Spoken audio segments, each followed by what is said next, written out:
যতটুকু কথা হবে মনোযোগ সহকারে শুনবেন তো ইনশাআল্লাহ। আল্লাহ পাকের শুকরিয়া আদায় করে নিচ্ছি যে মহান রব আমাদেরকে মুসলমানের ঘরে জন্ম দিয়ে, কালেমা পড়ার সুযোগ দিয়ে, কোরআন শোনার মতো রুচি দিয়ে, কঠিন শীতকে উপেক্ষা করে এই কোরআনের মাহফিলে বসার সুযোগ দিলেন। আমরা আবারও বলছি আলহামদুলিল্লাহ। লাখ কোটি দরুদ ও সালাম মানবতার মুক্তির দিশারি সৈয়দুল মুরসালিন রাহমাতুল লিল আলামিন, যে রাসূলের আগমনেই একটি বর্বর জাতি সোনালী জাতিতে পরিণত হয়েছিল। কথা বলেন ঠিক কিনা? জাহান্নামের দিকে ধাবিত ব্যক্তিরা, জাহান্নামের দিকে অগ্রসরগামী ব্যক্তিরা, মানুষেরা দলে দলে জান্নাতের পথে আসতে শুরু করেছিল। বলি সুবহানাল্লাহ। যে রাসূলের আগমনে একজন নারী তার সতীত্ব ফিরে পেয়েছিল, যে রাসূলের উপর নিয়মতান্ত্রিক ভাবে দরুদ পাঠ করলে 10টি মর্যাদা আল্লাহ তাআলা বাড়ায় দেন। সুবহানাল্লাহ বলি। 10টি গুনাহ ঝরে দেন, সগীরা গুনাহ। সুবহানাল্লাহ পড়েন। সেই রাসূলের প্রতি আমরা দরুদ পাঠ করি, বলি সাল্লাল্লাহু আলাইহি ওয়াসাল্লাম। সম্মানিত উপস্থিতি, যতক্ষণ কথা হবে কোরআনুল কারীম থেকে কথা হবে। রাজি আছেন তো ইনশাআল্লাহ? কারণ আজকের এই মাহফিলের নাম তাফসীরুল কোরআন মাহফিল। তাফসীরুল কোরআন মাহফিল। এখানে বাপ দাদার কোনো কিচ্ছা কাহিনী চলবে না। জমিতে কয় বিঘা আলু দিছে এগুলো চলবে, সরিষা কেমন হলে এগুলো গল্প চলবে। যা হবে কোরআন থেকে ইনশাআল্লাহ। আপনাদেরকে শুধুমাত্র এতটুকু আহ্বান করব, যে কথাটা শুনবেন এই নিয়ত করবেন যে আমি আমল করব ইনশাআল্লাহ। সম্মানিত উপস্থিতি, বুদ্ধিমান কৃষক যারা, আজকে যেখানে মাহফিলটা হচ্ছে এটা জমি কিনা, এই জমিতে পানি সেচ দিতে গেলে সর্বপ্রথম বুদ্ধিমান কৃষক যারা, চারিদিকের আইল আটকে নাই তারা। কথা বলেন ঠিক কিনা? আপনি যদি আইল ঠিক না করেন, আইল বলেন আপনাদের ভাষায়, আইল যদি আপনি ঠিক না করেন, অস্ট্রেলিয়ান মেশিন দিয়ে যদি সেচ দেন পানি কি থাকবে? ফাঁক ফোকর ছিদ্র দিয়ে বের হয়ে চলে যাবে। ঠিক তেমনই কোরআনের মাহফিলগুলোতে, মসজিদে, মাদ্রাসায়, খানকায় কোরআনের দাস, হাদিসের দাস আমরা যারা আলিম ওলামারা দিনের দায়ী দিচ্ছি, আপনারা যদি মনোযোগ নামের আইল না দেন, এগুলো কি থাকবে? কথা বলেন থাকবে? সুতরাং আপনাদের কাছে অনুরোধ, যতটুকু কথা হবে ততটুকু কথা আমলের নিয়তে শুনতে হবে। আল্লাহ আমাদের কবুল করুক, আমরা বলি আমিন। সম্মানিত উপস্থিতি, পবিত্র কোরআনুল কারীম থেকে কথা হবে সূরা নিসা থেকে। কোন সূরা? সূরা নিসা। আল্লাহ পাক 114টি সূরা দিয়েছেন কোরআনুল কারীমের মধ্যে। এই 14টি সূরার এক এক সূরার এক এক নাম দিয়েছেন। হাতির নামে সূরা আছে না নাই?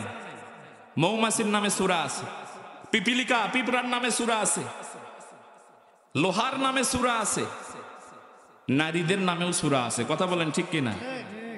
সম্মানিত উপস্থিতি, আমি যে সূরাটি আপনাদের সামনে তেলাওয়াত করেছি বা আলোচনা করব, যে সূরার আয়াত, এটা হচ্ছে সূরা আন-নিসা। সূরা আন-নিসা সিরিয়ালের দিক থেকে 4 নম্বরের সূরা। এই সূরাতে আয়াত সংখ্যা মোট 176টি। কতটি? কথা বলেন। 176। রুকু আছে 24টি। আমি যে আয়াতে কারিমার অংশ তেলাওয়াত করেছি, এই আয়াতে কারিমা 136 নাম্বার। কত নাম্বার? সূরাটি মাদানী সূরা। কি সূরা? মাদানী সূরা। বিশ্বনবীর হিজরতের পরে মদিনার জীবনে সূরাটি নাজিল হয়েছে, যার কারণে এই সূরাকে বলা হয় মাদানী সূরা। সম্মানিত উপস্থিতি, আমি আপনি এই পৃথিবীতে সারা জীবন থাকতে আসিনি। আসছি কি? এই পৃথিবীর আলো বাতাস মায়া মহব্বত ত্যাগ করে আমি আপনি চলে যাব পরপারে। সেদিন যদি আমার আপনার ডেস্টিনেশন জান্নাত না হয়, আমাদের চাইতে হতভাগা কেউ থাকতে পারে? সম্মানিত উপস্থিতি, ভালো করে কথাগুলো বুঝবেন। এই কোরআনুল কারীমের সূরা নিসার 136 নম্বর আয়াতে আল্লাহ কি বললেন? আল্লাহ বলছেন, ইয়া আইয়ুহাল্লাযীনা আমানু আমিনু বিল্লাহ। জোরে জোরে বলেন আল্লাহু আকবার। আল্লাহ রাব্বুল আলামিন বললেন, ইয়া আইয়ুহাল্লাযীনা আমানু, হে ঈমানদারেরা, তোমরা যারা নিজেদেরকে ঈমানদার বলে দাবি করো, নিজেদেরকে যারা ঈমানদার বলে স্বীকৃতি দাও, শুনে নাও, আমিনু বিল্লাহ, আমি আল্লাহ আমার উপর ঈমান আনো। আমার ভাইরা, এখানে আল্লাহ পাক ঈমানদারকে ডেকে ডেকে বললেন, ঈমানদারেরা আমার উপর ঈমান আনো। ঈমানদারদেরকে আবার ঈমান আনার কথা বলা হলো কেন? কাহিনী আছে না নাই? শুনবেন তো ইনশাআল্লাহ? কারা কারা শুনবেন না দুহাত তুলে দেখান। আলহামদুলিল্লাহ। মুরব্বির মন মানসিকতা ঠিক আছে যে আমি শুনবো, কিন্তু ঝাঁকিত হয়ে গেছে। আল্লাহ তাআলা কবুল করুক বলে আমিন। আল্লাহ পাক ইমানদারদেরকে বললেন, ইমানদারেরা আমার উপর ঈমান আনো। আল্লাহ পাক এখানে ইমানদারদেরকে বললেন, তাহলে আমি ঈমান এনেছি, আপনারা ঈমান এনেছেন তো? তাহলে আমরা যারা এখানে বসেছি আমরা ইমানদার কিনা? এটা তো তাহলে কাদের জন্য? আমাদের জন্য। ইমানদাররা আবার ঈমান আনতে বললো কেন? সম্মানিত উপস্থিতি, মনে রাখবেন জান্নাতে যাওয়ার জন্য করে দুইটা জিনিসের প্রয়োজন। কয়টা? একটা হচ্ছে ঈমান আর একটা হচ্ছে নেক আমল। একটা ঈমান আর একটা কি? নেক আমল। ঈমান যদি থাকে, আমল যদি নাও থাকে, জান্নাতে যাওয়া যায়। আমল আছে, ঈমান নাই, জান্নাতে যাওয়া যাবে না। আগে শুনুন, বুঝুন, তারপরে মন্তব্য করুন। ঈমান যদি থাকে, আমল যদি না থাকে, তারপরেও জান্নাতে যাওয়া যাবে। আর যদি ঈমানই না থাকে, আপনার হাজার হাজার আমল থাক, জান্নাতে যেতে পারবেন না। আপনাদের এই পাই করে হিন্দু পাড়া আছে না নাই? আছে। ওই হিন্দু পাড়া থেকে একজন দাদা যদি আজকে সকাল 10টায় কালেমা পড়ে মুসলমান হয়, 11টায় যদি হার্ট অ্যাটাক করে মারা যায়, বলেন তো তার উপরে কি কোনো ওয়াক্ত নামাজ ফরজ হয়েছে? জোহরের ওয়াক্ত কি 11টায় আসে? আসে না। একজন হিন্দু ভাই 10টায় কালেমা পড়ে মুসলমান হয়ে গেল, 11টায় হার্ট অ্যাটাক করে মারা গেল, বলেন তো ব্যক্তিটি জান্নাতে না জাহান্নামী? কিসের ভিত্তিতে হলো? ঈমানের ভিত্তিতে। একজন হিন্দু ভাই, একজন বিধর্মী 10টায় ইসলাম গ্রহণ করলো, কালেমা পড়ে মুসলমান হয়ে গেল, বিকাল 3টায় মারা গেল, বলেন তো সেই ব্যক্তির উপর এক ওয়াক্ত নামাজের হিসেব দিতে হবে। কোন ওয়াক্ত? আসর, ঠিক কিনা? আসর, জোহর। উহুদের যুদ্ধ চলাকালীন সময়ে উহুদের প্রান্তর, উহুদের মাঠ মদিনা থেকে একটু দূরে অবস্থিত। বিশ্বনবীর সাহাবায়ে কেরাম উহুদের মাঠের দিকে রওনা দিয়েছেন। একদিকে উহুদের মাঠের এক প্রান্তে বিশ্বনবীর নেতৃত্বে সাহাবায়ে কেরাম, অপর প্রান্তে কাফের মুশরিকেরা। তখন একজন ব্যক্তি, যুবক ব্যক্তি, ইসলাম গ্রহণ করেন নাই। বিশ্বনবীর ডাকে যখন উহুদের ময়দানে সাহাবায়ে কেরাম দলে দলে উহুদের ময়দানে যোগদান করেছেন, যেই ব্যক্তিটি তখনও ইসলাম গ্রহণ করেন নাই, এই যুবক ব্যক্তিটির বাড়িতে যত পুরুষ মানুষ ছিল সবাই নবীজির ডাকে উহুদের ময়দানে চলে গিয়েছে। উহুদের ময়দানে যখন চলে গেলেন, তখন এই ব্যক্তিটি বাড়িতে ছিলেন না। কিছুক্ষণ পর বাহিরের কাজকর্ম সেরে যখন বাড়িতে প্রবেশ করলেন, এই যুবক ব্যক্তিটি বাড়িতে প্রবেশ করার সঙ্গে সঙ্গে লক্ষ্য করলেন বাড়িতে পুরুষ মানুষ বলতে কাউকে দেখা যাচ্ছে না। বাড়ির উঠানের মধ্যে দাঁড়িয়ে হাত ছেড়ে ছেড়ে ডাকতে শুরু করলেন, আমার অমুক জ্যাঠাতো ভাই কোথায়? ঘরের মধ্যে থেকে মহিলার কণ্ঠে আওয়াজ এলো, সে তো নাই, উহুদের ময়দানে হাজিরা দিয়েছে। এরপরে ডাকলেন, আমার অমুক চাচাতো ভাই কোথায়? বাড়ির ভিতর থেকে, ঘরের মধ্যে থেকে আওয়াজ আসলো, সেও উহুদে চলে গিয়েছে। আমার অমুক ছোট ভাইটি কোথায়? বাড়ির ভিতর থেকে, ঘরের ভিতর থেকে আওয়াজ আসলো, সেও নেই, সেও চলে গেছে উহুদে।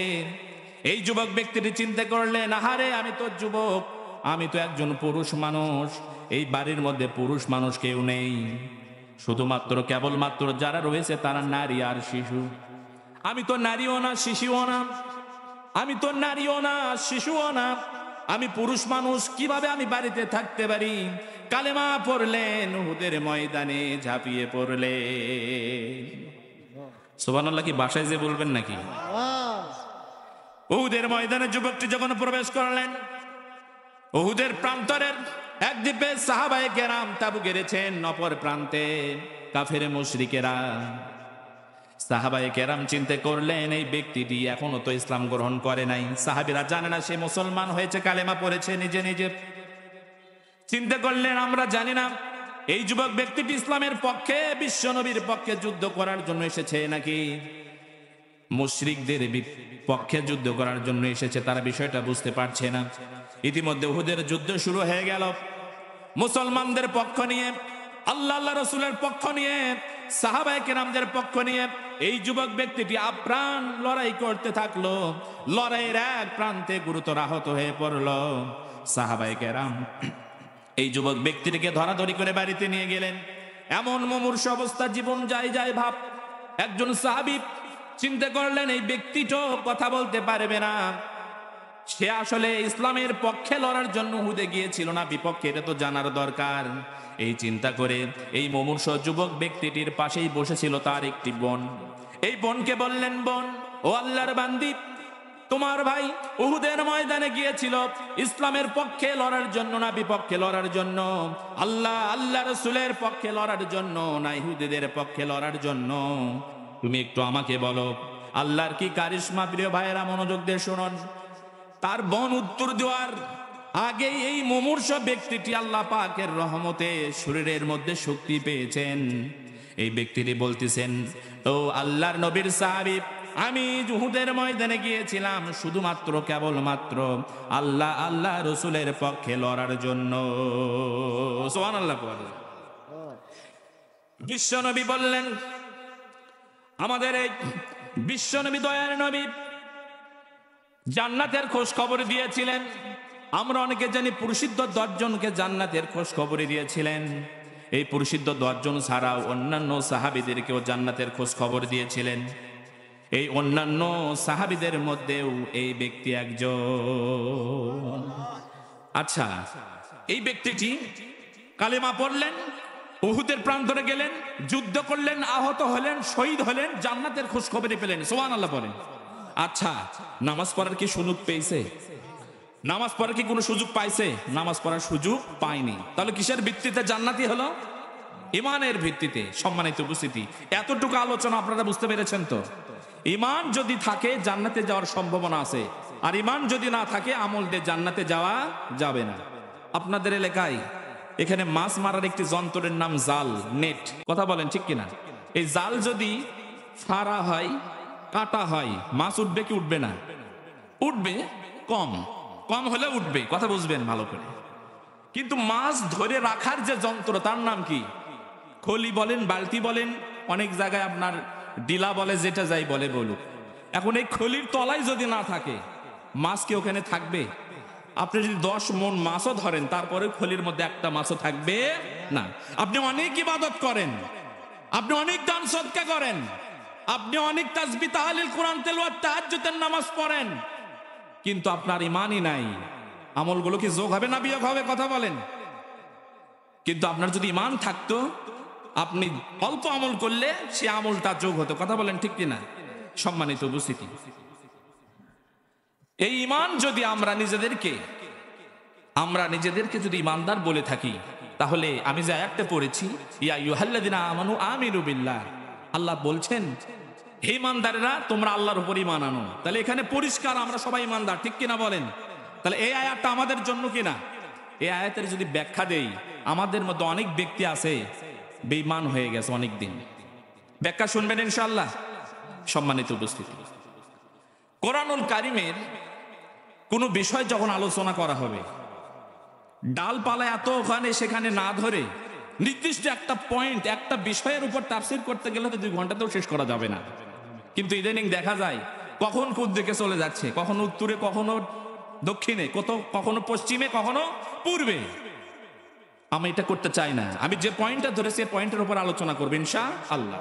সম্মানিত উপস্থিতি, আসুন এই ব্যাখ্যায়। আল্লাহ পাক বললেন, ইয়া আইয়ুহাল্লাযীনা আমানু আমিনু বিল্লাহ।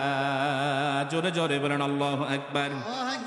আল্লাহ পাক বললেন, ইমানদারেরা আল্লাহর উপর ঈমান আনো। আল্লাহ পাক ইমানদারদেরকে আবার কেন ঈমান আনার কথা বললেন?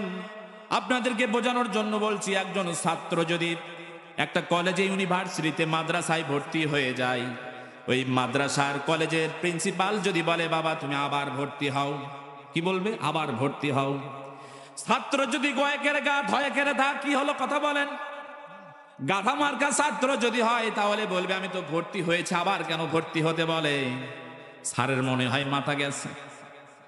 আর যদি চালাক হয়, চতুর হয়, বুদ্ধিমান হয়, এই ছাত্রটি মনে করবে আমি ভর্তি হয়েছি, আবার কেন ভর্তি হতে বলল? তার মানে আমি যখন ভর্তি হয়েছি, ভর্তি প্রক্রিয়ার মধ্যে কোথাও না কোথাও আমার জানি কোনো একটা ঝামেলা হয়েছে। হয়তো ফটো দেওয়ার কথা ছিল, ফটো দেই নাই। বাপ মায়ের, পিতামাতার ভোটার আইডি কার্ড দেওয়ার কথা ছিল, ভোটার আইডি কার্ড দেই নাই। হয়তোবা আমি দস্তখত দেওয়ার কথা ছিল, দস্তখত দেই নাই। মোবাইল নাম্বার দেওয়ার কথা ছিল, মোবাইল নাম্বার দেই নাই। এই চিন্তা করে মেধাবী ছাত্রটি অফিসে যাবে, ভর্তি সংক্রান্ত সমস্যাগুলো সলভ করবে, পুনরায় সে আবার ভর্তি হয়ে যাবে। সম্মানিত ভাইয়েরা, এখানে ভালো করে মনে রাখবেন, একজন ছাত্র তার ভর্তিকে যদি ঝামেলা মুক্ত করার জন্য এত কিছু করতে পারে, আমরা যারা ইমানদার আছি, আল্লাহ পাক আমাদের জন্য করে, আমাদেরকে অ্যাড্রেস করে, আমাদের খেতাব দিয়ে বললেন ইমানদারেরা আল্লাহর উপর ঈমান আনো। তার মানে বুঝতে হবে এই ঈমানের মধ্যে অবশ্যই ঝামেলা আছে। কথা বলেন ঠিক কিনা? এই ঈমানকে ঝামেলা মুক্ত করতে গেলে যদি আমার দল পরিবর্তন করতে হয়, পরিবর্তন করতে রাজি আছি। কথা বলেন। এই ঈমানকে ঝামেলা মুক্ত করতে গেলে যদি আমার পীর পরিবর্তন করা লাগে, পরিবর্তন করতে রাজি আছি। এই ঈমানকে ঝামেলা মুক্ত করতে গেলে যদি আমার ইমাম পরিবর্তন করতে হয়, ইমাম পরিবর্তন করতে রাজি আছি। এই ঈমানকে ঝামেলা মুক্ত করতে গেলে যদি আমার নেতা পরিবর্তন করতে হয়, পরিবর্তন করতে রাজি আছি। কথা বলেন। যে কোনো মূল্যে আমাকে ঈমান ঝামেলা মুক্ত করে জান্নাতে যেতেই হবে, জান্নাতে আমার যেতেই হবে। সম্মানিত উপস্থিতি, তাহলে আল্লাহ যে বললেন ইয়া আইয়ুহাল্লাযিনা আমানু আমিনু বিল্লাহ, ঈমানদাররা ঈমান আনো। তাহলে এখানে দেখেন এই কথার ব্যাখ্যা, আল্লাহর উপর ঈমান আনার চারটি ব্যাখ্যা। কয়টি? চারটি বিষয়ের উপর, চারটি বিষয়ের উপর বিশ্বাস আনা, চারটি বিষয়কে মেনে নেওয়ার নাম হচ্ছে আল্লাহর উপর বিশ্বাস। চারটির মধ্যে আপনি একটি মানবেন আর তিনটা মানবেন না, আবার তিনটা মানবেন একটা মানবেন না, তাহলে হবে না। আচ্ছা, শিক্ষিত মানুষ যারা আছেন তারা বলবেন অঙ্কতে 00 পাওয়ার জন্য কয়টা ভুল শর্ত? একটা ভুলই যথেষ্ট। একটা ভুল, প্লাস মাইনাসের ভুল হলেই রেজাল্ট 0 আসবে। তাহলে এই কথার ব্যাখ্যা শোনার পরে আমাদের আশেপাশে আমার বোন, আমার ভাগ্নি, আমার ভাই, আমার ভাতিজা, আমার আত্মীয় স্বজন, আমার বিয়ে, পাড়া প্রতিবেশী, আমার পরিবারের লোক মিলিয়ে দেখবেন অনেকেরই মানি নাই। শুনতে রাজি তো ইনশাল্লাহ? মানি দেন ভাই।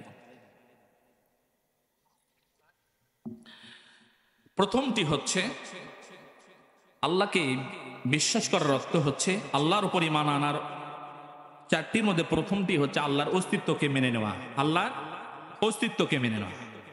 দ্বিতীয় নম্বর হচ্ছে আল্লাহর গুণাবলীকে মেনে নেওয়া। তৃতীয় নাম্বার আল্লাহর আইনকে মেনে নেওয়া। এটি তো ঝামেলা, এখানে চুলকাচুলকি শুরু হয়ে যাবে কিছু লোকের। এরপরে চতুর্থ নাম্বার হচ্ছে আল্লাহর ক্ষমতাকে মেনে নেওয়া। কয়টা বিষয় হলো? আল্লাহর অস্তিত্বকে মেনে নেওয়া, আল্লাহর গুণাবলীকে মেনে নেওয়া, আল্লাহর যে গুণ আছে এই গুণকে মেনে নিতে হবে, আল্লাহর আইনকে মেনে নেওয়া, আল্লাহর ক্ষমতাকে মেনে নেওয়া। এই চারটি বিষয়ের উপর পরিপূর্ণভাবে ঈমান যদি আপনি নিয়ে আসেন, তাহলে অবশ্যই আপনি কেবলমাত্র শুধুমাত্র ঈমানদার হিসেবে গণ্য হবেন। আমরা যখন ছোটবেলায় মুক্তবে পড়েছি আমানতু বিল্লাহ, ঈমান আনার সর্বপ্রথম যে পথ সেটা হচ্ছে আল্লাহর উপর বিশ্বাস স্থাপন করা। একজন ব্যক্তি রসুলকে বিশ্বাস করে, ঈমান আনে, আসমানি কিতাব সমূহের উপর বিশ্বাস স্থাপন করে, পুলসিরাতের উপর, জান্নাত জাহান্নামের উপর, পরকালের উপর, যাবতীয় বিষয়ের উপর বিশ্বাস স্থাপন করে, কিন্তু আল্লাহকে বিশ্বাস করে না। ঈমান আছে? কথা বলেন। আমাদের মধ্যে থেকে একজন ব্যক্তি তাকবীরে তাহরিমা বাঁধলো, সূরা ফাতিহা পড়লো, নুসরা পড়লো, রুকু করলো, সিজদা করলো, শেষ বৈঠক করে সালাম ফিরে নামাজ শেষ করলো। পরে মনে হলো আমি তো ওযুই করিনি। নামাজ কয় পার্সেন্ট হয়েছে? নামাজ 1%ও হয় নাই। তার মানে আপনি যত কিছুর উপরই বিশ্বাস আনেন না কেন, আল্লাহর উপর যদি আপনি ঈমান না নিয়ে আসেন, আপনার ঈমানদার দাবি করার কোনো অর্থই থাকে না। আল্লাহ তাআলা তার রাসূলকে বলছেন, নবীজি আমি যে এই ভূমণ্ডল, আসমান, জমিন, পৃথিবী সৃষ্টি করেছি, এই বিশ্বাস শুধুমাত্র অস্তিত্বের উপর বিশ্বাস করলে ঈমানদার হওয়া যাবে না। তার কারণ হলো আবু জেহেলের মতো লম্পট মানুষও আল্লাহর অস্তিত্ব বিশ্বাস করতো। কথা বলেন ঠিক কিনা? যারা কথা বললেন না আবু জেহেল তাদের আত্মীয় নাকি? আবু জেহেল কি ভালো মানুষ না খারাপ মানুষ? কেমন খারাপ? আল্লাহ তাআলা তার কথা কোরআনের পরতে পরতে লিখে দিয়েছে। কথা বলেন ঠিক কিনা? এই আবু জেহেল বিশ্বাস করতো আল্লাহ বলে কেউ আছে, আল্লাহর অস্তিত্বকে বিশ্বাস করত। আল্লাহর অস্তিত্বকে যদি বিশ্বাস করলে ঈমানদার হওয়া যেত, তাহলে তো আবু জেহেল ঈমানদার হতো। কথা বলেন। আবু জেহেল কি ঈমানদার? আবু জেহেল ঈমানদার নয়। তার মানে বোঝা গেল আল্লাহর অস্তিত্বকে বিশ্বাস করলে ঈমানদার হওয়া যাবে না। আবু জেহেল ঈমানদার কখনোই হতে পারে না। অস্তিত্বকে বিশ্বাস করলে ইমানদার হওয়া যায় না। অস্তিত্বকে বিশ্বাস করলে যদি ইমানদার হওয়া যেত তাহলে আবু জেহেল ইমানদার হতো। যেহেতু আবু জেহেল ইমানদার নয়, তাহলে আমি আপনি শুধুমাত্র যদি অস্তিত্বকে বিশ্বাস করি, আমি আপনি ইমানদার হতে পারবো না। আবু জেহেলের সঙ্গে আমাদের পার্থক্য থাকার দরকার আছে না নাই? কথা বলেন। আল্লাহ পাক কোরআনুল কারীমের মধ্যে বলছেন, ওয়ালা ইন সাআলতাহুম মান খালাকাস সামাওয়াতি ওয়াল আরদ লা ইয়াকুলুন্না খালাকাহুন্নাল আজিজুল আলীম। জোরে জোরে বলেন আল্লাহু আকবার। আল্লাহ পাক বলছেন, নবীজি আপনি যদি আবু জেহেল, উতবা, শৈবা, মুগিরাকে জিজ্ঞাসা করেন, কাফের মুশরিকদেরকে জিজ্ঞাসা করেন, এই আকাশ মণ্ডলী, এই পৃথিবীকে সৃষ্টি করেছে, আবু জেহেল, উতবা, শাইবা, আবু লাহাব এক বাক্যে বলবেন এগুলো সবকিছু আল্লাহর সৃষ্টি। তার মানে বোঝা গেল আল্লাহর অস্তিত্বকে স্বীকার করলেই ইমানদার হওয়া যাবে না। তাহলে আমি আপনি ইমানদার, আল্লাহর অস্তিত্বকে বিশ্বাস করি কি না? কথা বলেন। আচ্ছা, দ্বিতীয় নাম্বার, আল্লাহর গুণাবলীকে বিশ্বাস করতে হবে। কেমন গুণাবলী? আমি আপনি এমন রবের গোলাম, যেই রবের অনেক গুণ রয়েছে, যে রবের গুণ বলে ব্যাখ্যা করে শেষ করা যাবে না। আমার ভাইয়েরা, আল্লাহ পাকের যে গুণ রয়েছে তার মধ্যে একটি গুণ হলো আল্লাহ পাক রিজিকের মালিক। কথা বলেন ঠিক কিনা? আল্লাহ পাক সন্তান দান করেনওয়ালা। কোন মুসলমান নামাজ পড়ে, কোন মুসলমান হজ করে, যাকাত করে, যাকাত দেয়, মানুষের খেদমত করে, তাসবিহ তাহলিল তাহাজ্জুদ পড়ে, কিন্তু সন্তান চাওয়ার জন্য মহস্থান যায়। কথা বলেন না কেন? যায় কি না? সন্তান চাওয়ার জন্য সিলেটে যায়। আহারে কপাল পোড়া, সিলেটে যার কাছে যায় সে কখনো বিয়েই করেনি। একজন ব্যক্তি সন্তান চাওয়ার জন্য আজকে মহস্থানে গেল, একজন ব্যক্তি সিলেটে গেল, আজকে মাজারের সামনে গিয়ে সন্তান চালো। আজকে হচ্ছে আপনার 2024 সালের, আজকে 2024 সালের ডিসেম্বরের 26 তারিখ। আজকে সন্তান চাইলো মাজারে, ইমান যাবে 2025 সালে। কথা কন, সাথে সাথে চলে যাবে ইমান। সম্মানিত ভাইরা, এরকম মুসল্লি, এরকম ইমানদার আমাদের সমাজে আছে না নাই? রিজিকের মালিক একমাত্র আল্লাহ পাক। জিজ্ঞাসা করলো, চাচা আপনি কেমন আছেন? বাবা ভালোই আছে, আগের চাইতে অনেক ভালো আছে। চাচা এত ভালো থাকার কারণটা কি? বলছে সন্তান একটা কুয়েতে থাকে, একটা মালয়েশিয়া থাকে।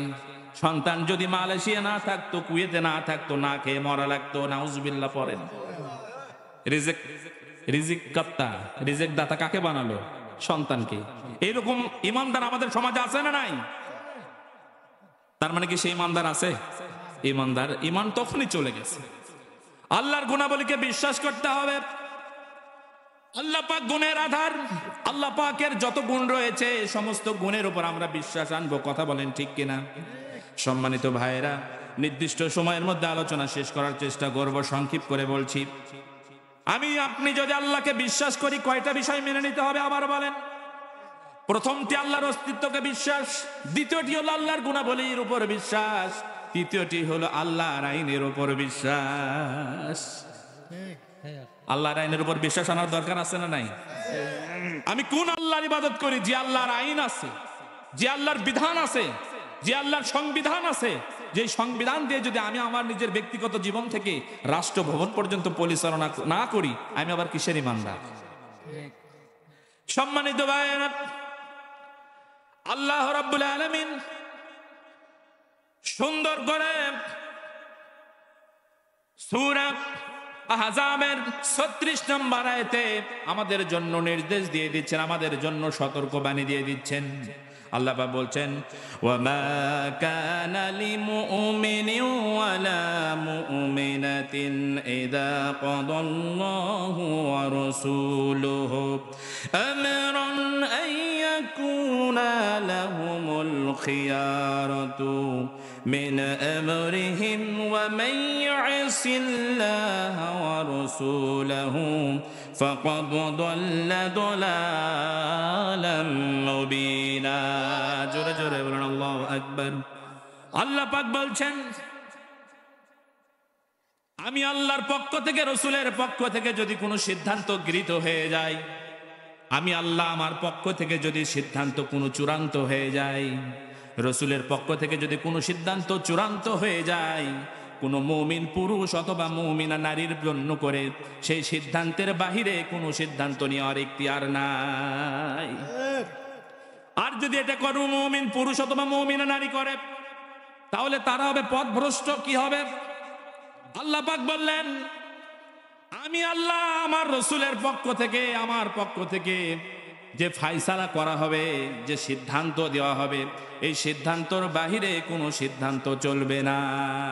কথা বলেন ঠিক কিনা? সম্মানিত উপস্থিতি, এটাই যদি হয়, তাহলে আল্লাহ পাক কোরআনুল কারীমের মধ্যে বলেছেন, আন আকিমুদ্দিন ওয়ালা তাতাফাররাকু ফিহি, দিন কায়েম করো, মত পার্থক্য করো না। মত পার্থক্য থাকতে পারে হাত বাঁধা নিয়ে, মত পার্থক্য থাকতে পারে রফিল দাইন করা নিয়ে, মত পার্থক্য থাকতে পারে সম্মিলিত মোনাজাত করব না একা একা মোনাজাত করব, সম্মিলিত মোনাজাত করব না একা একা করব। এরপরে মত পার্থক্য থাকতে পারে টুপি গোল পরব না লম্বা টুপি পরব, কিন্তু দিন কায়েমের ব্যাপারে আল্লাহ পাক মত পার্থক্য করতে নিষেধ করেছেন। কথা বলেন ঠিক কিনা? সম্মানিত ভাইয়েরা, আমি আপনি যদি আল্লাহ পাকের দিন কায়েমের আন্দোলনকে যদি তুচ্ছ একটি বিষয় মনে করি, তাহলে আমার জন্য আপনার জন্য করে কি হতে পারে? সম্মানিত ভাইয়েরা, এই পৃথিবীতে আল্লাহ পাক আমাদের জন্য করে অসংখ্য আয়াতে কারিমা নির্দেশনা দিয়েছেন। আল্লাহ রাব্বুল আলামিন কোরআনে বলেছেন, ওয়া আহাল্লাল্লাহুল বাইআ ওয়া হাররামার রিবা। আল্লাহ পাক বলছেন, আমি সুদকে হারাম করে দিয়েছি।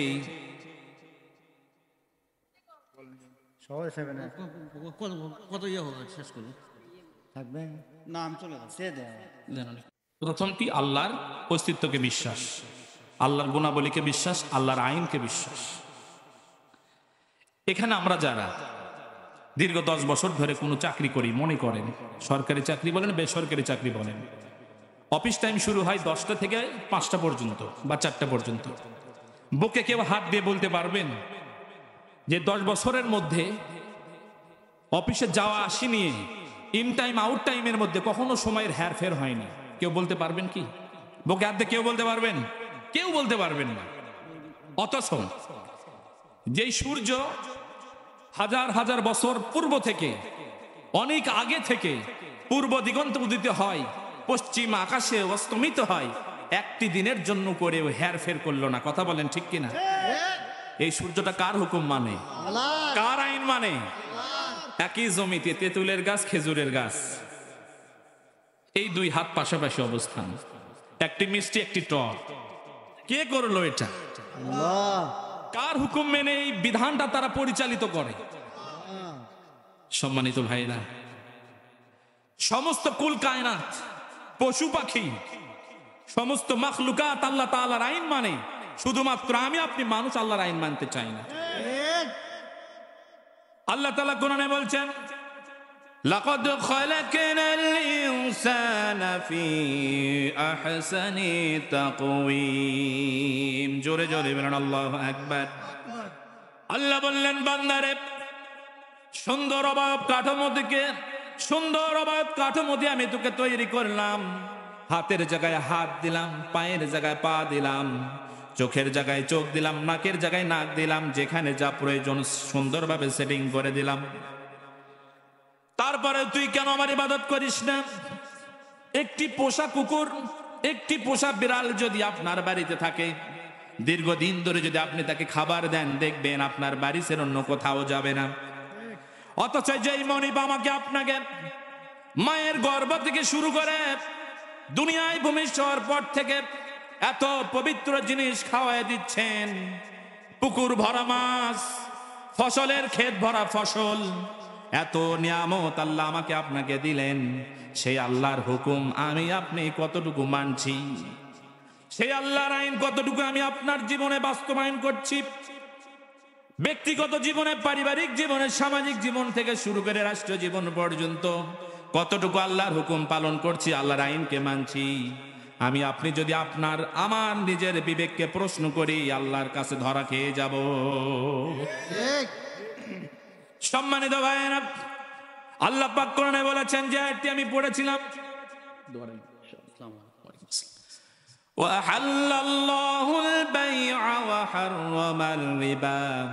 আল্লাহ বললেন, গোলামেরা, তোমাদের জন্য করে আমি ব্যবসাকে হালাল করে দিয়েছি, হারাম করে দিয়েছি সুদ। কথা বলেন ঠিক কিনা?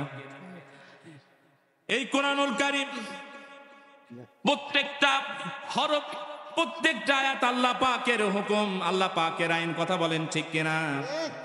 এই কোরআনুল কারীমের 6666 আয়াত, প্রত্যেকটি আল্লাহ পাকের হুকুম, আল্লাহর আইন। আপনি যদি একটাকে অস্বীকার করেন, আপনার ঈমান থাকবে না।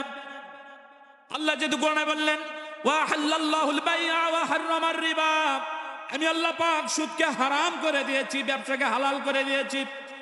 আমাদের এই বর্তমান সমাজে আপনি একটু চোখ বুলিয়ে দেখেন, আমাদের সমাজে সুদখোর লোক আছে না নাই? কথা বলেন।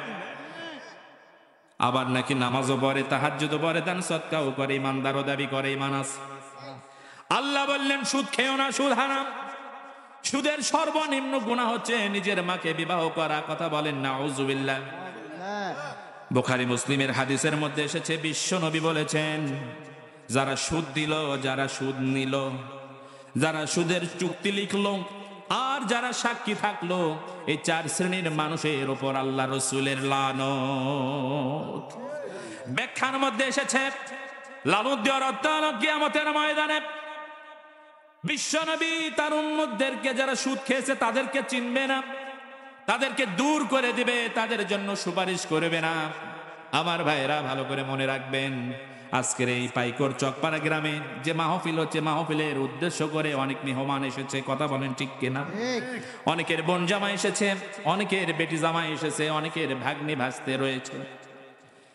আমি যদি কোনো বাড়িতে আত্মীয়তার পরিচয় নিয়ে 2 কেজি মিষ্টি নিয়ে প্রবেশ করি, ওই ব্যক্তিটি বলে, আমাকে যদি বলে, ভাই আমি তো আপনাকে চিনি নে, এখনই আমার বাড়ি থেকে বের হয়ে যান, কেমন লাগবে? কথা বলেন।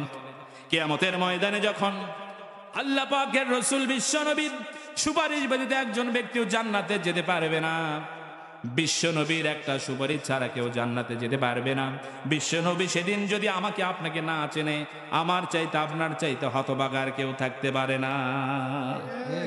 সুতরাং আপনাদেরকে আমি এই চকবাসীদেরকে অনুরোধ করে বলবো, আমরা যদি এই সুদের সঙ্গে সম্পৃক্ত থাকি, হাতে পায়ে ধরে অনুরোধ করেছি, বাবাজিরা, ভাইয়েরা, এই খারাপ কাজ থেকে এখনই বেরোতে আসেন।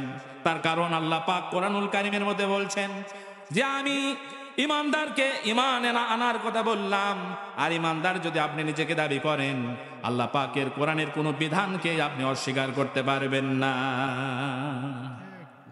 একজন ব্যক্তি যদি সুদ খায়, তার ভিতরে আর ঈমান থাকলো? মনে কেউ কষ্ট নেবেন না, ঈমানই তো থাকলো না। কারণ আল্লাহ পাক কোরআনে সুদকে হারাম করে দিয়েছেন, ব্যবসাকে হালাল করে দিয়েছেন। কিন্তু আপনি এই হারাম জিনিসটা হালাল ভাবে, এমন ভাবে খাচ্ছেন, আপনি টেরই পাচ্ছেন না যে আমি কি খাচ্ছি এটা। তাহলে আপনি কি ঈমানদার নিজেকে দাবি করতে পারবেন? তাহলে ঝামেলা মুক্ত ঈমানকে, ঝামেলা যুক্ত ঈমানকে ঝামেলা মুক্ত করার দরকার আছে না নাই? অবশ্যই ঝামেলা মুক্ত করতে হবে। আল্লাহ রাব্বুল আলামিন কোরআনুল কারীমে বলেছেন, জমিন যার আইন চলবি তার। কথা বলেন ঠিক কিনা? এই জমিন যার আইন চলবি তার বোঝানোর জন্য বলছি, আপনার বাড়িতে আমি 2 দিনের মেহমান হয়ে এসে যদি আমি বলি আমার কথা মতো আপনার বাড়ির সমস্ত কাজ চলবে, আপনি কি মেনে নেবেন? আমি যদি বলি এখনই আপনি বাজারে যান, এই করেন সেই করেন, আমি হুকুম দিচ্ছি, আপনার বাড়িতে আমি মেহমান হিসেবে এসেছি, আপনার বাড়িতে মেহমান হিসেবে এসে আমি কর্তাগিরি করছি, আপনি তো মেনে নেবেন না, বরঞ্চ আমার লাকে একটা ঘুষি দিবেন। কথা বলেন ঠিক কিনা? জমিন যার আইন চলবে তার। এই জমিনের মালিককে? জোরে বলেন, আরো জোরে বলেন। আল্লাহ পাক যদি জমিনের মালিক হয়, আল্লাহ পাকের আইন চলবে জমিনে। আল্লাহ পাকের আইনকে যদি এই জমিন থেকে আমরা উৎখাত করে দেওয়ার জন্য চেষ্টা করি, আমরা কি ঈমানদার থাকতে পারবো? কথা বলেন। আল্লাহ রাব্বুল আলামিনের এই আইনকে জমিনে প্রতিষ্ঠা করার জন্য আমাদের চেষ্টা করতে হবে। আল্লাহ পাক বললেন, না নাকিমুদ্দিন ওয়ালা তাতাফাররাকু ফি, দিন কায়েম করো, মত পার্থক্য করো না। মত পার্থক্য যদি করো তোমরা মুনাফিক হয়ে যাবে। কি হয়ে যাবে? সম্মানিত ভাইয়েরা, দেখেন আমাদের এই সমাজে অনেক ব্যক্তি রয়েছে, নামাজ পড়ে, রোজা করে, হজ করে, জাকাত দেয়, কিন্তু আল্লাহর জমিনে আল্লাহর কোরআনের আইন বাস্তবায়ন হোক চায় না। কথা বলেন ঠিক কিনা? আব্দুল্লাহ ইবনে উবাইয়ের নাম শুনেছেন আপনারা? আব্দুল্লাহ ইবনে উবাই রাসূলের পিছনেই নামাজ পড়তেন, বিশ্ব নবীর পিছনে শুধু নামাজ পড়তেনই না, মাঝে মাঝে ইকামত দিতেন, নবীজির সঙ্গে দাওয়াত খেতে যেতেন, নবীজির সঙ্গে বিভিন্ন রকমের বৈঠকে বসে নবীজির তালকিন শুনতেন। হাদিস থেকে শোনাচ্ছি, একদিন ফজরের নামাজের পর বিশ্বনবী সাহাবায়ে কেরামদেরকে নিয়ে মসজিদে নববীতে বসে আছেন। সাহাবীদের চিন্তা, বিশ্বনবীর মুখ থেকে কিছু দিনের তালকিন শুনবো। ইতিমধ্যে মসজিদে নববীর মধ্যে সুন্দর চেহারার একজন টকবকে যুবক প্রবেশ করলেন।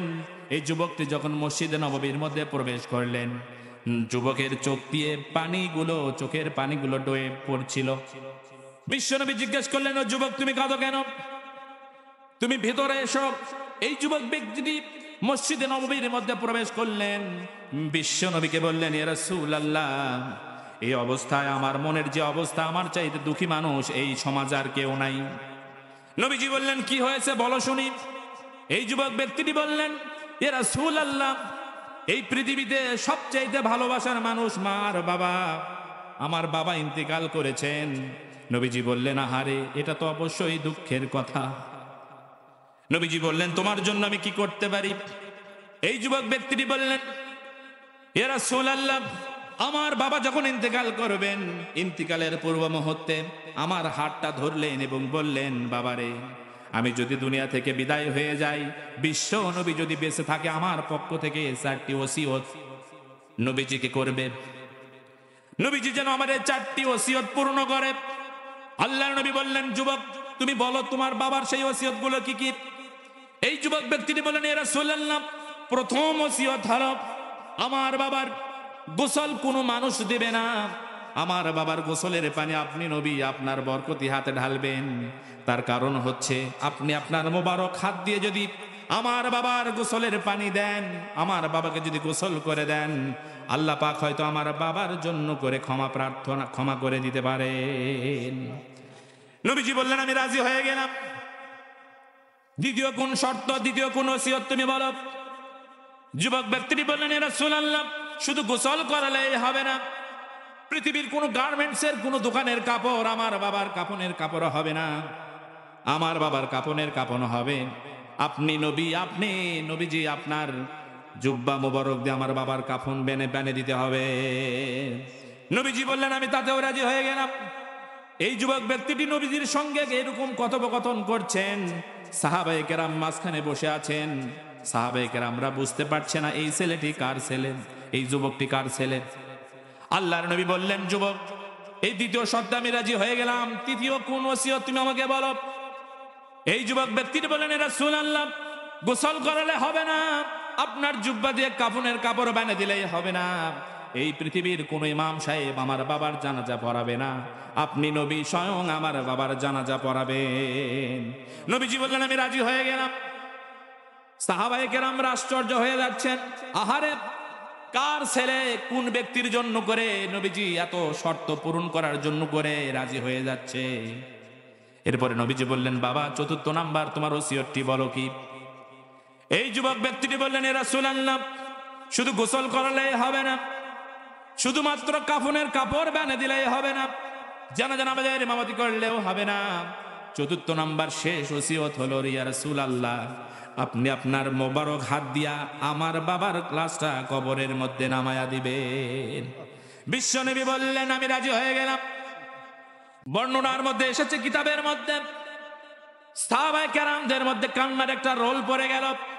ফুফিয়ে ফুফিয়ে কান্না শুরু করে দিল। হযরত ওমর রাদিয়াল্লাহু তাআলা আনহু সেই বৈঠকেই ছিলেন। সাহাবীদের মধ্যে চিন্তা এসেছে, আহারে, কোন ব্যক্তির জন্য করে নবীজি এতগুলো শর্ত পূরণ করার ওয়াদা দিলেন। আজকে যদি ওই ব্যক্তির লাশের কাছে যদি আমার লাশটা হতো, আমার ভাগ্য জানি কতই খুলে যেত।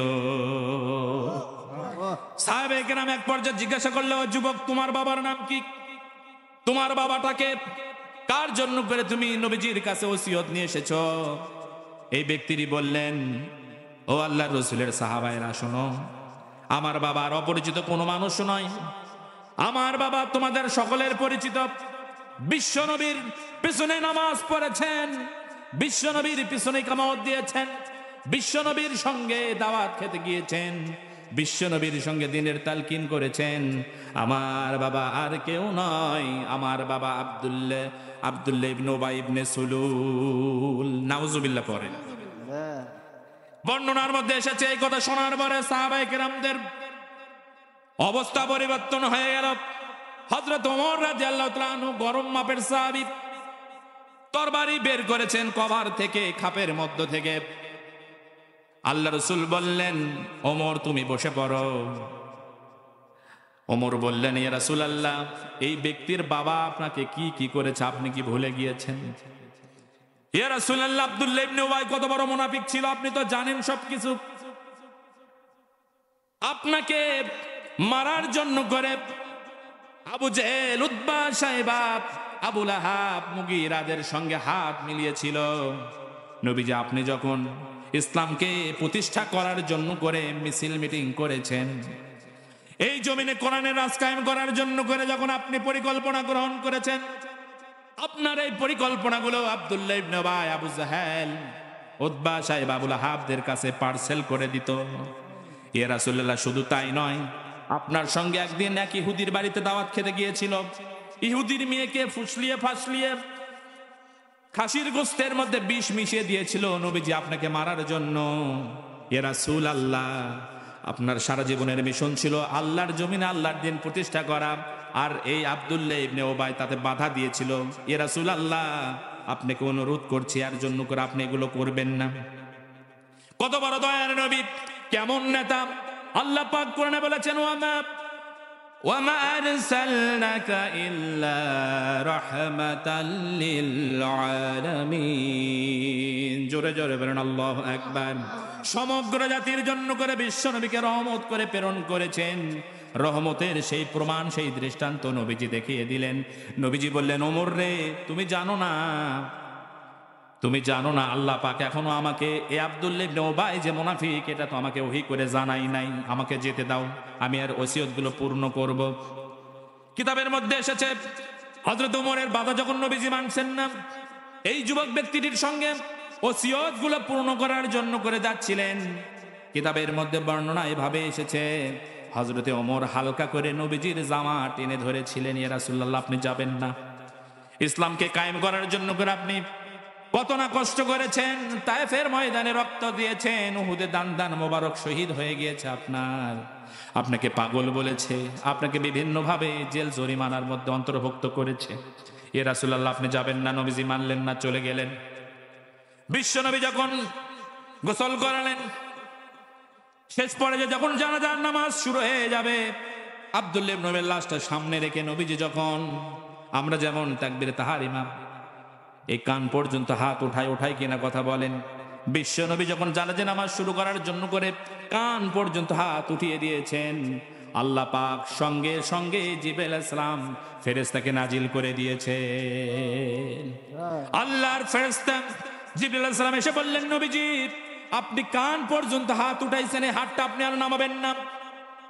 তার কারণ আব্দুল্লাহ ইবনে উবাইয়ের চরিত্র এতটুকুই খারাপ লেগেছে আল্লাহ পাকের কাছে। আপনি নবী যদি তাকে মাফ করেও দেন, আল্লাহ পাক তাকে কখনোই মাফ করবে না। আপনি তার জন্য একবার নয়, দুইবার নয়, তিনবার নয়, ৭০ বার যদিও দোয়া করেন, আপনার দোয়া আল্লাহ তাআলার কাছে কবুল হবে না। নাউজুবিল্লাহ পড়েন। এটা কার জন্য? যারা আল্লাহর আইন মানে না, যারা মুনাফিক। এইরকম সমাজে, আমাদের সমাজে আছে না নাই? কথা বলেন। আব্দুল্লাহ ইবনে উবাইয়ের যে লিবাস ছিল, দেখে মনে হবে যে এই কাহাল উপজেলার মধ্যে এরকম পরহেজগার আর কেউ নাই। টুপি ছিল, দাড়ি ছিল, জুব্বা ছিল। মাফ করবেন, টুপি দাড়ির আমি অবজ্ঞা করছি না, কারণ আমারও তো টুপি দাড়ি আছে। কিন্তু এতগুলো লেবাস থাকার পরেও অন্তরের মধ্যে আল্লাহর দিন কায়েমের কোনো বাসনা কামনা ছিল না, যার কারণে আল্লাহ পাক তাকে ক্ষমা করেনি। আল্লাহ রাসূল যদি তাকে ক্ষমাও করে দিতেন, আল্লাহ পাক তাকে ক্ষমা করেনি। এইরকম আমাদের সমাজে এখন অনেক মানুষ আছে, নামাজ পড়ে, রোজা করে, হজ করে, যাকাত দেয়, তাসবিহ তাহলিল পড়ে, তালকিন করে, কিন্তু যখনই বলা হয় ভাই এই সমাজটাকে কোরআন দিয়ে সাজাতে হবে, আমাদের ইউনিয়ন পরিষদটাকে কোরআন দিয়ে সাজাতে হবে, উপজেলা পরিষদকে কোরআন দিয়ে সাজাতে হবে, আমাদের জেলাকে কোরআন দিয়ে সাজাতে হবে, আমাদের বিভাগকে কোরআন দিয়ে সাজাতে হবে, সর্বশেষ আমাদের সংসদে কোরআনের আইন পাশ করতে হবে, তখন এই সমস্ত লোকদের মুখে চুনকালি পড়ে। কথা বলেন। এরা টাটকা আব্দুল্লাহ ইবনে উবাইয়ের উত্তরসূরি। সম্মানিত ভাইরা, মনে কষ্ট নেবেন না, কোরআনের বাইরে কোনো কথা বলছি, যেহেতু কোরআনুল কারীমের মাহফিল। আজকে আমাদের সমাজে এরকম লোকের অভাব নাই। বলে রাজনীতি কেন করে? আরে মেয়ে, পুরো কোরআন তোই তো রাজনীতি, পুরো কোরআনই তো রাজনীতি। আপনি কোরআনের একটা আয়াত তো অস্বীকার করবেন, আপনার ইমানই থাকবে না। আনাকিমুদ্দিন ওয়ালা তাতাফাররাকু ফি, যে যে দলই করেন না কেন, কে আওয়ামী লীগ, কে বিএনপি, কে জামাত, কে তাবলীগ, কে ফুরফুরা, কে চরমনাই, যে যে দলই করেন কোনো সমস্যা নাই। দিন কায়েম করতে হবে, এই জমিনে কোরআনের রাজ কায়েম করতে হবে, এই ক্ষেত্রে কোনো মতপার্থক্য থাকা যাবে না। অথচ আজকে আমাদের এখানে এসে যত মতপার্থক্য। আপনি ইমানদার থাকেন কেমনে? আল্লাহ কোরআনে বললেন আইন জমিন যার আইন চলবি তার, আর আপনি আইন মানতেছেন আর একজনের, তাহলে আপনার ইমান থাকলো? আমার আলোচনার বিষয় কিন্তু বুঝতে হবে যে আল্লাহকে যদি কেউ বিশ্বাস করে, আল্লাহর উপর ইমান আনে, কয়টা বিষয় ইমান আনতে হবে? আল্লাহর অস্তিত্বের বিশ্বাস, আল্লাহর গুণাবলীর উপর বিশ্বাস, আল্লাহর আইনের উপর বিশ্বাস। আচ্ছা, একজন মানুষের সব আছে কিন্তু আইনকে বিশ্বাস করে না, সে কি ইমানদার? সে ইমানদার নয়। দেখেন আমাদের এই সমাজে আপনি যখন একটা খারাপ কাজে বাধা দিতে যাবেন, আপনাদের এই সমাজে, আপনাদের এই এলাকায় হয় কিনা জানি না, এই যে মোনাজাত ধরে, তাস খেলে, 10 জন যদি একখানে জুয়া খেলে, আপনি যদি 2 জন হয়ে সেখানে যান, ওই 10 জনের কাছে কি আপনারা 2 জন কোনো কিছু? আপনাদেরকে সময় দিবে না। কিন্তু ওখানে 10 জন, আপনারা যদি 50 জন যান, আপনাদেরকে দেখে সেখান থেকে ভাগা দিবে। কথা বলেন ঠিক কিনা? তাহলে এই ক্ষেত্রে কোরআনের ছায়াতলে আসার দরকার আছে না নাই? কথা বলেন, আছে না নাই? সম্মানিত উপস্থিতি, আল্লাহর আইনকে মানতে হবে। শুধুমাত্র মসজিদের মধ্যে আল্লাহর আইন মানলে হবে না, মসজিদের বাহিরেও আল্লাহর আইন মানতে হবে। আর আল্লাহর আইন যদি আমরা মানতে না পারি, তাহলে আমরা মুনাফিকের মৃত্যুতে পরিণত হয়ে যাব। বলি নাউজুবিল্লাহ।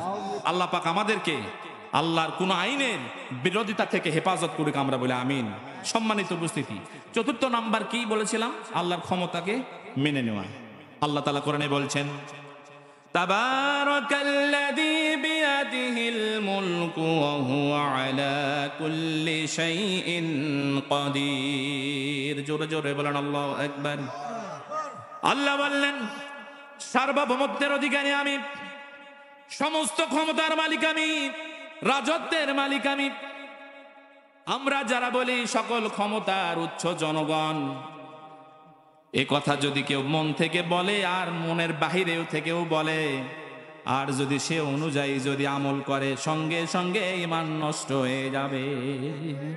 সকল ক্ষমতার উৎস কি? আল্লাহ কোরআনে বললেন সূরা মুলকের প্রথমে তাবারাকাল্লাযী বিয়াদিহিল মুলক ওয়া হুয়া আলা কুল্লি শাইইন কাদির। রাজত্বের মালিক, সার্বভৌমত্বের মালিক আল্লাহ পাক। সেখানে আমরা সকল ক্ষমতার উৎস জনগণকে বলি। তো বলেন তো কোরআনের পক্ষে গেল না বিপক্ষে গেল?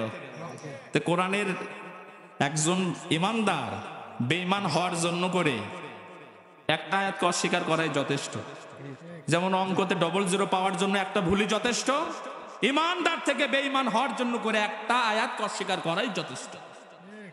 একটু চোখ বুলিয়ে দেখেন তো, আমাদের এই সমাজে আমার আপনার সাথে একসাথে চা খাই, একসাথে আমরা হাট বাজার করি, একসাথে হয়তো হজও করে আছেন, আল্লাহর আইনকে অস্বীকার করার মতো লোক আছে না নাই? তারা কি ইমানদার নাকি? অথচ তারা নিজেদেরকে ইমানদার বলে দাবি করে। প্রিয় ভাইরা, ইমান ছাড়া জান্নাতে যাওয়া যাবে না। আপনার যদি একদিন পাতলা পায়খানা, 2 দিন বমি হয়, আপনাকে তো নেওয়াই যায় না। নেওয়া যায়? তাহলে আপনি কেন নিজেকে ক্ষমতাবান মনে করেন? আপনার আমার কোনো ক্ষমতা নেই, সমস্ত ক্ষমতার মালিক আল্লাহ পাক। আল্লাহ পাক যাকে যতটুকু করার ক্ষমতা দেয় সে ততটুকু করতে পারে। সম্মানিত উপস্থিতি, তাহলে ইমান, নিজেদেরকে যদি আমরা ইমানদার মনে করি, আল্লাহ পাকের উপর যদি আমরা ঈমান আনি, তাহলে চারটি বিষয়, আবারও বলছি, চারটি বিষয় কি কি শিখে জানাস এখান থেকে।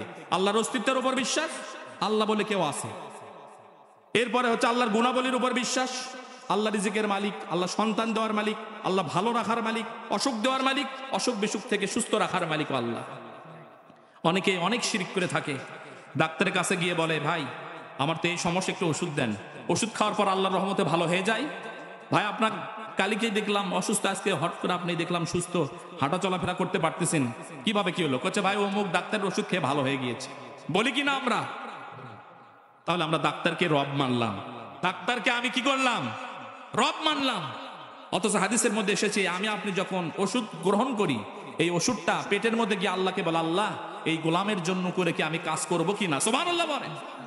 আল্লাহ তাআলা যখন বলবে ওষুধ তুমি কাজ করো, এই বান্দার জন্য শিফা হয়ে যাও, তখনই ওষুধ কাজ করে, তাছাড়া ওষুধ কাজ করে না। দেখেন না অনেক বড় বড় বড় বড় ডাক্তার দেখায়, পপুলার বলেন, ডক্টরস ক্লিনিক বলেন, ঢাকা মেডিকেল বলেন, কাজ হয় না। শেষ বেলায় এসে গ্রামের এক হাতুড়ে ডাক্তারের কাছে 10 টাকা 20 টাকার একটা ক্যাপসুল খেয়ে আল্লাহ ভালো করে দেয়, দেয় কিনা? ওষুধ খেয়ে যদি ভালো হতো তাহলে ডাক্তার কোনোদিন মরতো না। ভাইরা, এখান থেকে আমাদের শিক্ষা নিতে হবে, আমাদের কথার মার্জিত ভাব থাকতে হবে, আমাদের কথায় কথায় যেন আমরা শিরিক না করি, আমরা যেন এই ওষুধকে ভালো কর্তা মনে না করি, ডাক্তারকে ভালো কর্মীওয়ালা মনে না করি। এগুলো আল্লাহ পাকের গুণ, ভালো করার মালিক কে? আল্লাহ। তাহলে আল্লাহর গুণাবলীর উপর বিশ্বাস করতে হবে। তৃতীয় নাম্বার যেটা বলেছি, আল্লাহর আইনের উপর বিশ্বাস স্থাপন করতে হবে। আপনি যদি আল্লাহর আইনের উপর বিশ্বাস স্থাপন না করেন, আল্লাহ যে আইন দিয়েছে, যে আইন দিয়ে সমাজকে পরিচালনা করতে হবে, চুরি করলে কি শাস্তি, জেনা করলে কি শাস্তি, আল্লাহ কোরআনে দিছে কি দেয় নাই? কিন্তু আপনি কোরআনের বাহিরে যখন কোরআনের বিপক্ষে কোনো আইন পাশ করার জন্য দৌড়াদৌড়ি করবেন, আপনার ঈমান থাকবে? যারা কোরআনের বিরুদ্ধে আইন পাশ করার জন্য করে চেষ্টা করে, তাদের তো ঈমান নাই। তাদের বিপক্ষে যারা কাজ করে, তাদেরকে যারা সমর্থন দেয়, তাদেরও ঈমান নেই। সম্মানিত উপস্থিতি, বাঁচতে হবে, জান্নাতে যেতে হবে, আল্লাহর ক্ষমতাকে বিশ্বাস করতে হবে। আমি আপনি যদি আজকে আল্লাহ পাকের এই জমিনে আল্লাহ যদি আমাকে আপনাকে এই মুসলমানের ঘরে জন্ম না দিয়ে যদি ইহুদি নাসারা হিন্দুদের ঘরে জন্ম দিত, জান্নাতে যাওয়ার আশা করতে পারতাম? কখনোই জান্নাতে যাওয়ার আশা করতে আমরা পারতাম না। যে আল্লাহ পাক আমাদেরকে দয়া করে, মায়া করে, করুণা করে মুসলমানের ঘরে জন্ম দিয়েছে, কোরআন দিয়েছে। এই কোরআনকে বুঝতে হবে, এই কোরআন অনুযায়ী আমাদের আমল করতে হবে। বিগত 16.5 বছর 17 বছর যে জালেম শাসক আমাদের মাথার উপরে ছিল, আল্লাহ পাকের মেহেরবানি, আল্লাহ আমাদেরকে সেই জালেম থেকে রক্ষা করছে বলে আলহামদুলিল্লাহ। সম্মানিত উপস্থিতি, আজকে যে সমস্ত মানুষগুলো মানুষকে আল্লাহর দিকে ডাকতো, যে সমস্ত মানুষরা মানুষদেরকে জাহান্নামের পথ থেকে মুক্ত করে জান্নাতের দিকে নিয়ে আসার চেষ্টা করত, সেই সমস্ত মানুষগুলোদেরকে বেশি নির্যাতন করা হয়েছে। কথা বলে এক জালেম বিদায় হয়েছে, জালেমের মসনদে আসার জন্য করে কিন্তু কেউ থেমে নেই। কথা বলেন। দ্বিতীয় কোন জালেম যেন বাংলার মসনদে বসতে না পারে, এই জন্য আমাদেরকে ঐক্যবদ্ধ হতে হবে, কোরআনের ছায়াতলে আসতে হবে, আল্লাহর আইন অনুযায়ী আমার পরিবার, আমার সমাজ, আমার রাষ্ট্র গঠন করতে হবে। এই জন্য করে যারা আহ্বান করবে কোরআন দিয়ে সমাজ পরিচালনা করার জন্য, তাদের ডাকে আমাদের সাড়া দিতে হবে। কথা বলেন ঠিক কিনা? সম্মানিত ভাইরা, আমি আপনি এই দুনিয়াতে কতদিন বাঁচবো? মৃত্যুর পরে যদি রাসূল আপনার পক্ষে সুপারিশ না করে, কোন নেতা আপনাকে বাঁচাতে পারবে? কোন নেতার পিছনে আপনি ছুটছেন? যে নেতা নিজে নামাজ পড়ে কিনা ঠিক নাই, যে নেতা নিজে পবিত্রতা অর্জন করে কিনা ঠিক নাই। আল্লাহ তাআলা কোরআনুল কারীমের মধ্যে বলেছেন, লাকাদ কানা লাকুম ফি রাসূলিল্লাহি উসওয়াতুন হাসানাহ, তোমাদের জন্য উত্তম আদর্শ রয়েছে আমার রাসূলের মাঝে। আমাদের আদর্শ শুধুমাত্র কেবলমাত্র রাসূল, রাসূল ছাড়া আমাদের আদর্শ আর কেউ নয়। কোন ব্যক্তি কি আমাদের আদর্শ? কোন ব্যক্তি আমাদের আদর্শ হতে পারে না। সম্মানিত ভাইরা, এই কোরআনের মাহফিল, এই কোরআনের মাহফিল থেকে যদি আপনি কিছু নিয়েই যেতে না পারেন, তাহলে এই মাহফিলগুলো দেওয়ার কোনো লাভ থাকলো? কথা বলেন। বর্তমানে আমাদের সমাজ ব্যবস্থা এতটা হয়েছে, আমাদের ইখলাস কারো ভিতরে নেই। আমি কিছু সত্য কথা বলতে চাই, সেটা হচ্ছে কোরআনুল কারীমের মাহফিল প্রত্যেকটা দিন প্রত্যেকটা জায়গাতেই হচ্ছে কিনা? তারপরেও মানুষের পরিবর্তন হচ্ছে না। আল্লামা সাঈদীর মতো মানুষ দীর্ঘ 50 বছর নিজের জীবনকে, নিজের রক্তকে পানি করে কোরআনের মাহফিল করছে। এখন কি মসজিদের জুতা চুরি বন্ধ হয়েছে? জুতা চুরি বন্ধ হলো, তার মানে ওয়াজ দিয়ে কাম হবে না, লাগবে কি আইন? কি লাগবে? করতেছে ওখানে গেলে তো আমার 60,000 কামাই। আমি নাম প্রকাশ করতে যাচ্ছি না, আজকে আমার কানে একটা নিউজ আসলো, শেষ করে দিচ্ছি 2 মিনিট। একজন বক্তা, নামি দামি বক্তা, নাম বললে আপনারা সবাই চিনবেন, 80,000 টাকা কন্ট্যাক্ট করছে। কয় হাজার? 80,000। অ্যাডভান্স নিয়েছে 20,000।